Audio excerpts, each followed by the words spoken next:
দিলাম, তাড়াতাড়ি তুমি আমার কোমরে একটা আঘাত করে প্রতিশোধ নিয়ে আমাকে ইনসাফ প্রতিষ্ঠা করতে দাও। সাহাবারা জিহ্বায় কামড় দিয়ে কান্না শুরু করে দিল, হায় হায়, উসাইদ কি পাগল হয়ে গেল কিনা। হযরত উসাইদ ইবনে হুদাইর নবীজির লাঠিটা সাথে করে নিয়ে নবীর সামনে চলে গেলেন। রাসূলের সামনে গিয়ে হাত থেকে লাঠিটা ছেড়ে দিলেন। ফাহতাদানাহু, আল্লাহর রাসূলকে জড়ায়া ধরলেন। ওয়া জাআলা ইউকাব্বিলু কাশহাহু, রাসূলের কোমরে একের পর এক চুমা দেওয়া শুরু করে দিলেন। এই যে চুমা খাইতেছেন। আল্লাহ রাসূল একটা ধমক দিয়ে বলতে লাগলো, কিরে উসাইদ, আমার হাত থেকে লাঠি নিলাম, আমার আঘাত করবা, এখন চুমা দাও কেন? সাহাবী বলতে লাগলো, আরাদতু হাযা ইয়া রাসূলুল্লাহ, আমি কি আপনাকে আঘাত করতে পারবো? না ওগো নবীজি, আমি আপনার কোমরে আমার দুইটা ঠোঁট লাগায়া আমি আমার জান্নাতের পথটা সহজ করে নিলাম।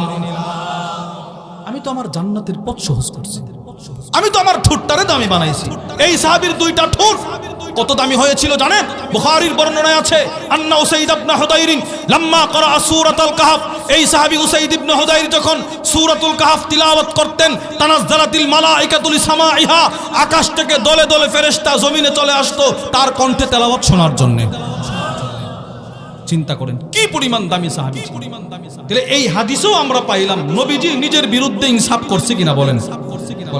তৃতীয় দৃষ্টান্ত, আল্লামা শিহাবুদ্দিন আবুল ফজল আহমদ ইবনে আলী ইবনে মুহাম্মদ ইবনুল হাজার আসকালানী রাহিমাহুল্লাহ তার বিখ্যাত কিতাব 6 খণ্ডের কিতাব আল ইসাবা ফি তাময়িজিস সাহাবার মধ্যে নিয়ে আসছেন, আন্না রাসূলুল্লাহ সাল্লাল্লাহু আলাইহি ওয়াসাল্লাম আদদালা সুফুফ আসহাবিহি ইয়াউমা বদর, নবীজি বদর যুদ্ধের দিন সাহাবাদের কাতার সোজা করতেছেন। কাতার এইভাবে দাঁড়াও।